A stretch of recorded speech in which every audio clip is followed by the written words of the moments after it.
Talaja marketing yard ખાતે કોંગ્રેસ અને આમ આદમી પાર્ટીના ગણ્યા ગાંઠિયા કાર્યકરોની ઉપસ્થિતિમાં બેઠક મળી।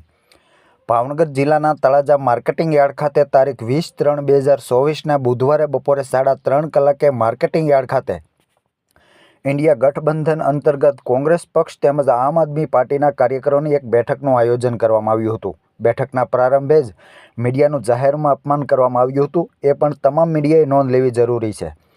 આ બેઠકમાં પૂર્વ ધારાસભ્ય કનુભાઈ બારૈયા તથા ભાવનગર જિલ્લા પંચાયતના પૂર્વ પ્રમુખ સંજયસિંહ સરવૈયાની વિશેષ ઉપસ્થિતિમાં બેઠક મળી હતી। આ બેઠકમાં તમામ સેલના પ્રમુખો અને કાર્યકરોને ખાસ આમંત્રણ પાઠવવામાં આવ્યું હતું, પરંતુ માત્ર સામાન્ય કાર્યકરોએ હાજરી આપી હતી।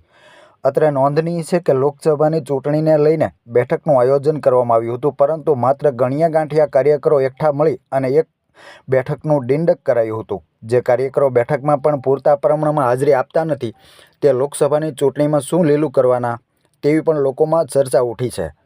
હવે સામાન્ય સંખ્યામાં બેઠકનું આયોજન કરવામાં આવે છે અને તેઓ સાંસદને કેવી રીતે જીતાડી શકશે તે પણ આગામી સમયમાં જોવું રહ્યું।